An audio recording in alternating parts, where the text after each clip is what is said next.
Hello दोस्तों, आज मेरा स्टूडियो में एक नया मेहमान आया है जो मेरा बचपन का दोस्त भी है। इन्होंने 10वीं क्लास पास करने के बाद ही अपना पेशा चुन लिया था टीचर का। आज इससे हम लोग कुछ बात करेंगे कि टीचर का लाइफ कैसा होता है और क्या क्या फेस करना पड़ता है। तो बने रहिएगा पूरा वीडियो में। तो मुंतजिर भाई कैसे हैं? बढ़िया है, अपना बताइए। तो आपको हम अपना पॉडकास्ट में इसलिए बुलाए हैं कि हम जानना चाहते हैं कि टीचर का लाइफ किस तरह से होता है और टीचर को क्या क्या फेस करना पड़ता है। आप 2-4 बातें बताइए कि उसमें कौन कौन सा चैलेंज आता है। आपका प्रेजेंट में अभी कोचिंग कहाँ है सर, कहाँ पर आते हैं? जी, मेरा पर्सनल कोचिंग जो है वो फुटानी चौक में है। पुरानी जो कहाँ पड़ता है? सिफ्टी प्रखंड के अंतर्गत आता है। अच्छा। और सिफ्टी प्रखंड जो अररिया के अंतर्गत आता है। अररिया तो बिहार के अंतर्गत आता है। और बिहार की बात ठीक है। देखिए, सबसे पहली बात तो मैं ये कहना चाहूँगा कि आप जो बोले मैं टीचर हूँ, तो मैं टीचर नहीं हूँ, अभी मैं एक स्टूडेंट ही हूँ। मेरा पढ़ाई कंटिन्यू चल रहा है। और बात रही मेरी पेशा जो ऑक्यूपेशन आप जिक्र किए, तो मैं उसमें ये कहना चाहूँगा कि ये मेरा अभी ऑक्यूपेशन फाइनल नहीं है, मेरा हॉबी कुछ दूसरा है। और बात रही टीचिंग का, तो टीचिंग कराना मेरा शुरू से ही एक तरह से हॉबी रहा है, अच्छा लगता है। और जैसे कि मेरी क्लास में जब टीचर पढ़ाते थे, कुछ बच्चे होते हैं जो किसी को समझ में नहीं आता है, उनको जब मैं कुछ टॉपिक समझाने लगा तो मुझे वहीं से ये हॉबी आना स्टार्ट हो गया कि नहीं, मतलब अच्छा लगता है। और हम खास तौर पे एक बात आपके बारे में जानते हैं कि आप दोनों हाथ से लिख लेते हैं, क्या ये सही बात है? जी, ये बिल्कुल सही बात है, क्योंकि नर्सरी एलकेजी यूकेजी 1 2 3 लगभग 3-4 क्लास हम लेफ्ट हैंड से लिखे। अच्छा। बाद में फिर हमको लोगों ने चिराना स्टार्ट किया, जो मेरे क्लास फ्रेंड थे उन्होंने चिराना स्टार्ट किया। और सब कोई मैक्सिमम जितने भी लोग होते हैं वो राइट हैंड से काम करते हैं। अच्छा। तो मुझे लगा कि नहीं, मुझे भी राइट हैंड से लिखने की आदत डाल लेनी चाहिए। तो फिर मैंने कोशिश किया कि राइट हैंड से लिखें। अच्छा, पहले आप मतलब लेफ्ट हैंड? बिल्कुल जी। ऐसे हम भी लेफ्ट हैंड ही हैं, लेकिन हम राइट हैंड से नहीं लिख पाते।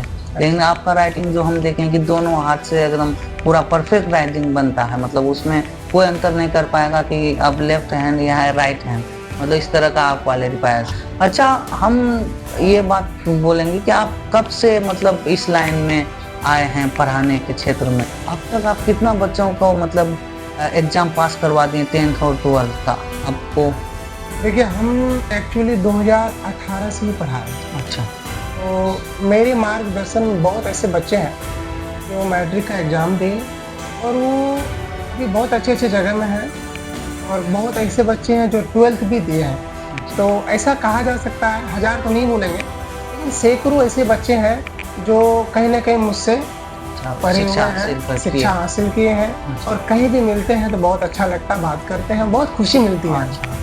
तो आप तो कम एज में काफ़ी बच्चों को मतलब शिक्षा दिए हैं। और खासकर हम लोग का जो इलाका है मतलब काफ़ी बैकवर्ड इलाका जिसको बोलते हैं, खास बिहार तो सबसे गिरा हुआ जगह माना जाता है लोगों के नज़र में।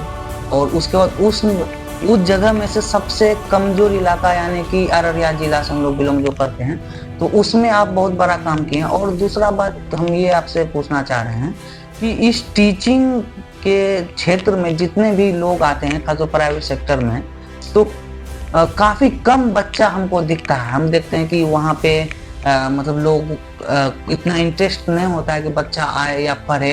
या फिर हम लोग का इलाका में क्या रीज़न है कि इतना कम स्टूडेंट आता है पढ़ने के लिए?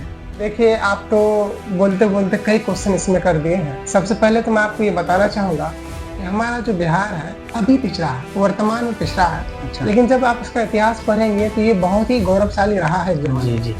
और यहाँ से बहुत सारे शूरवीर जो बड़े बड़े लोग हैं वो लोग निकले हैं और दुनिया को एक वरदान दिया है। जैसे आपको याद होगा, हमारे बिहार से ही आर्यभट्ट जिन्होंने शून्य दिया पूरी दुनिया को। तो ऐसे बहुत सारे लोग हैं, गौतम बुद्ध हैं, बहुत सारे लोग आपको मिलेंगे। और बात रही दूसरी कि बिहार अभी शिक्षा के मामले में या फिर बिहार में हमारे क्षेत्र शिक्षा के मामले में क्यों पीछे हो रहा है,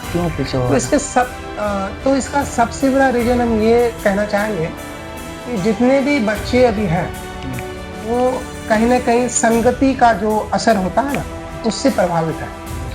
अच्छा, हमारे समाज में एक बात तो बहुत ज़्यादा बोले जाते हैं, खासतौर जो टीचर होते हैं या फिर जो लोग पढ़ाते हैं जी। कि या फिर जो लोग पढ़े लिखे होते हैं उसके बारे में एक क्वेश्चन करता है समाज, तुम तो इतना पढ़ लिए, नौकरी कहाँ मिला? तो इस बात को आप कहाँ तक देखते हैं कि पढ़ने का मतलब क्या नौकरी होता है, क्या देखिए, इसका जवाब बिल्कुल रखना आपका चाहिए? कहना सही है और मैं इस बात को सही नहीं कह सकता, क्योंकि मैंने जब स्टडी करनी शुरू की और मैं जब कंपैरिजन करता हूँ तो मुझे इस बात का एहसास होता है कि पढ़ाई का मतलब नौकरी नहीं है। पढ़ाई का मतलब जागरूकता है। पढ़ाई का मतलब आप ये कह सकते हैं कि आपको कोई भी इंसान कहीं भी मूर्ख नहीं बना पाएगा, आपको जागरूक होना है। अच्छा, लेकिन हमको एक रीज़न ये भी लगता है कि जो लोग पहले पढ़ लिख लिए हैं वो नौकरी नहीं कर पाए। ऐसा तो नहीं कि कुछ नहीं किया है, लेकिन नौकरी नहीं किया है, तो क्या उन लोग को देखकर ही कुछ लोग सोच रहे हैं कि पढ़ लिख करके क्या फ़ायदा है, वो लोग तो कुछ कर ही नहीं पाए तो हम पढ़ाई अभी ये छोड़ देते हैं। क्या ये रीज़न हो सकता है?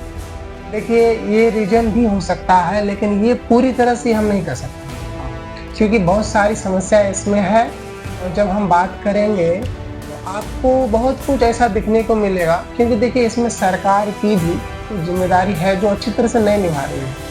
अभी आप अगर बात करेंगे तो जो मैट्रिक का बोर्ड है ना, तो उसमें देखेंगे कि उसका जो बोर्ड इतना लूज़ है, वहाँ जो बच्चे क्वेश्चन को सॉल्व करते हैं, तो सरकार तो ये चाहती है कि हमारा बिहार, हमारा राज्य शिक्षित हो, साक्षर हो, तो सिर्फ साक्षर करना चाहता है। एक्चुअली में जो अभी बोर्ड है बहुत ही लूज़ है, कहा जाए तो बहुत ही लूज़ है। जब हम आगे बात करेंगे, कंपटीशन की बात करेंगे, तो वहाँ पर बहुत टफ फील होता है, तो बच्चे बोर्ड से निकलते हैं। हम भी एक मतलब कभी डिस्कस कर रहे थे अपना फ्रेंड्स के बीच, तो वो बोला है कि बिहार का सरकार का एक गेम है। वो गेम क्या कि जब बच्चे बोर्ड एग्जाम में रहते हैं 10th या 12th, तो उसको काफ़ी मतलब लूज एग्जाम लेता है, तो उस हिसाब से बच्चा सोचता है कि हम तो काफ़ी अच्छा नंबर ला रहे हैं, लेकिन जब उसी टाइम वो जब कंपटीशन एग्जाम में बैठता है तो सरकार को ये फ़ायदा हो जाता है कि ये लोग तो हम बेवकूफ़ बना दिए हैं, यहाँ पे पूरा हाई लेवल का क्वेश्चन पूछो, जिसके वजह से ज़्यादा बच्चा मतलब यहाँ पे क्वालिफाइड नहीं कर सकता। क्या ये एग्जैक्टली ये बात बिल्कुल सही है। सही बात इस है? बात को हम भी अनुभव किए हैं, फील किए हैं, अच्छा। क्योंकि हमको भी अभी कंपटीशन का तैयारी करना होता है, तो हम लोग जिस तरह से पढ़े हुए हैं वो पैटर्न देखें और अभी का पैटर्न देखें तो जमीन आसमान का अंतर मिलता है। हाँ। और इसमें फील होता है कि नहीं, जो चीज़ हम लोग को पढ़ाया गया उससे कई गुना ज़्यादा यहाँ पर है। तो कहानी वही हो गया कि 2 मेढक जो रहती है कुएं में, उसको लगता है कि दुनिया यहीं तक सीमित है। हाँ। लेकिन जब कंपटीशन में बैठता है तब पता चलता है कि तब वहाँ हम एहसास किस होता कौन सा है कि पानी हम में थे। क्या है और क्या जानते अच्छा। हैं। अच्छा, अब टीचर का लाइफ में तो आपको मतलब क्या क्या फेस करना पड़ता है, जैसे गांव समाज को लेकर के, और गांव समाज के जो स्टूडेंट आते हैं किस लेवल का बच्चा आता है, आप मतलब किस तरह से उन लोग को मैट्रिक लेवल से लेके जाते हैं? देखिए, सबसे पहली बात ये कि अगर कोई ऐसा स्टूडेंट है, जैसे कि मैं भी एक स्टूडेंट हूँ, अगर कहीं बाहर में पढ़ाई किया, बाहर में पढ़ाई करके यदि वो गाँव में आके पढ़ाते हैं तो लोग उसको चीप नज़र से देखता है और लोग ये सोचते हैं कि बस हो गया, इसका यहीं तक सफ़र था, हाँ। यहीं तक सफ़र था, हम यही करेंगे ज़िंदगी भर। एक्चुअली ये सही नहीं है, ये सही नहीं है, क्योंकि जो पढ़े लिखे एजुकेटेड लोग हैं वो लोग समझते हैं कि ये जो अभी जो स्ट्रगल कर रहा है वो किस पॉइंट पर कर रहा है और कहाँ तक ही जाने वाला है। इसलिए कहते हैं कि नेवर जज a book by its cover.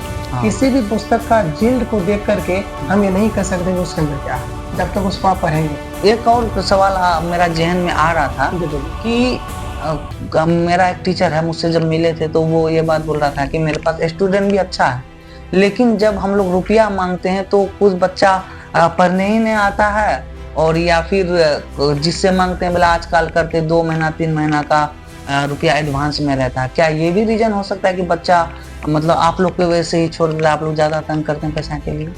नहीं, ये बात गलत है। मैं इसलिए गलत कहूँगा क्योंकि टीचर ज़्यादा टॉर्चर नहीं करते, और किसी बच्चे को अगर बोलते हैं पैसों के बारे में तो यहाँ तक बोलते हैं कि देखो अपने अब्बू को या अपनी अम्मी को संपर्क करने बोलो या फिर पेमेंट ट्रांसफर करो। अच्छा। अगर कोई समस्या हो तो कॉल पे बात करा दो, ये समस्या होती है। अगर कोई बच्चा टाइम पर पेमेंट नहीं कर पाता है तो उसके लिए उसको कोचिंग से निकाला नहीं जाता है और उसका पढ़ाई भी बंद नहीं किया जाता, ये गलत है। और बात रही दूसरी, हम जिस समाज में हैं उस समाज में बहुत कुछ दिखने को मिलेगा।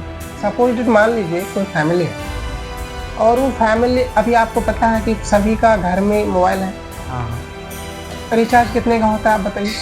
350 अभी और हम 2 लोग का GB जो डाटा। फीस है वो कितना पता है? 300, 400, 500। हाँ, 500 ज़्यादा से अब ज़्यादा। बताइए जरा, उसको मोबाइल में प्रत्येक महीना इंटरनेट डालना जरूरी है, हाँ। लेकिन वो ये नहीं सोचता है कि जो बच्चे मेरे हैं उसके पीछे हम 500 पर मंथ खर्च करके उसको अच्छा एजुकेशन दे ताकि उसका लाइफ अच्छा हो सके, ये नहीं चाहता है। और इस कारण से भी हमारा समाज पीछे जा रहा है। और हम लोग भी देखते हैं कि वो लोग फजूल खर्ची में काफी आगे बिल्कुल, रहता है। बिल्कुल, आपको लेकिन बता रहा जब हूं, टीचर को जी जी, आपका कहना बिल्कुल सही है। हम सप्ताह में 4 बार मीट खा लेंगे, 4 केजी, लेकिन बच्चों के पीछे पैसा खर्च करना चाहता ही चाहते हैं, वो इम्पोर्टेंस क्या है एजुकेशन का उसको पता ही नहीं है। बात ही और दूसरी बात, लड़कियों के लिए भी हम बात कहना चाहेंगे, खास करके जो हमारे समाज की लड़कियां हैं, बहुत सारे पेरेंट्स ऐसे हैं जो ये बोलते हैं कि बेटियों को ज़्यादा शिक्षा देने से तो फायदा है नहीं, तरह तरह की बातें बनाती है बहुत सारे लोग। तो मैं उनको ये कहना चाहूँगा कि शिक्षा का मतलब सिर्फ नौकरी नहीं है, शिक्षा का मतलब जागरूकता है, जागरूक होना है। यदि आप किसी को शिक्षा दे देते हैं तो वो जहाँ भी रहेंगी दुनिया में खुश रहेंगी और अपना काम को अच्छी तरह से कर सकती है।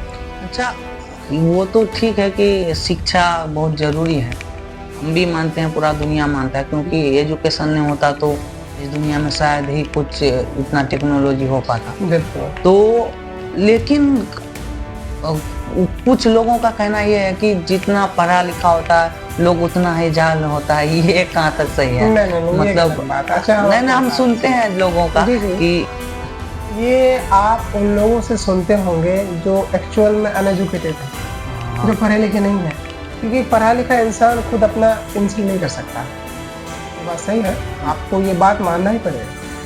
ये जिसका भी कथन है वो खुद मूर्ख रहा होगा। आप इतिहास उठा करके देख लीजिए, जितने भी महान लोग हैं सब पढ़े लिखे एजुकेटेड हैं। एक दो अपवाद में मिलेगा आपको, जिसको एक्सेप्शन बोलते हैं, तो अपवाद में मिलेगा। तो जितने भी दुनिया में लोग हैं एक से एक एजुकेटेड लोग हैं, आप इतिहास उठा करके देख लीजिए। आप मतलब इस समाज को क्या कहना चाहेंगे?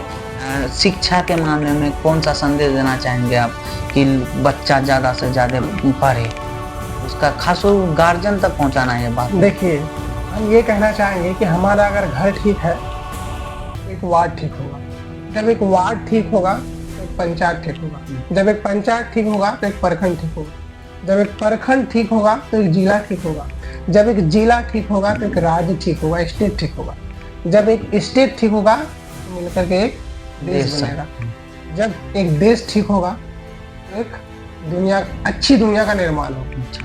मैं ये कहना चाहूँगा कि आज जो चीन है हमसे बहुत आगे चला गया, बहुत ज़्यादा। वहाँ जब खेल होती है ना सर, हम आपको बता रहे हैं, वहाँ जब खेल होती है ना तो आउटडोर गेम होता है, जब बारिश होने वाला होता है ऐसा कुछ, और रॉकेट मार के बादल को हटा दिया जाता है कि वहाँ बारिश उस इलाके में नहीं होता। बताइए 1962 की बात की जाए तो हमारा जो देश था वो चीन से कितना गुना बेहतर था, ये इतिहास बता रही है। लेकिन आज कहने के हम लोग पीछे, हम गर्व से कहते हैं कि वी आर इंडियन, बट हम लोग एजुकेशन में पीछे हैं, टेक्नोलॉजी में पीछे हैं, बहुत सारी चीज़ों में पीछे हैं, और अपना समाज में तो कुछ जी ज़्यादा बिल्कुल वही हम अपने समाज में चाह रहे हैं। अभी हम बोले कि एक समाज मिलकर के ही एक पंचायत का निर्माण करता है। अगर हर एक घर से एक बच्चा एजुकेटेड निकले, पढ़े लिखे निकले, वो समाज का जो निर्माण होगा वो बहुत ही अव्वल दर्जे पर होगा। इसलिए पढ़ाई को अहमियत देना चाहिए।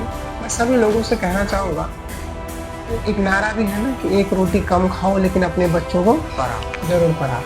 तो ये बात कहीं ना कहीं सभी को ध्यान में रख करके अपने बच्चों के प्रति खर्च करना चाहिए।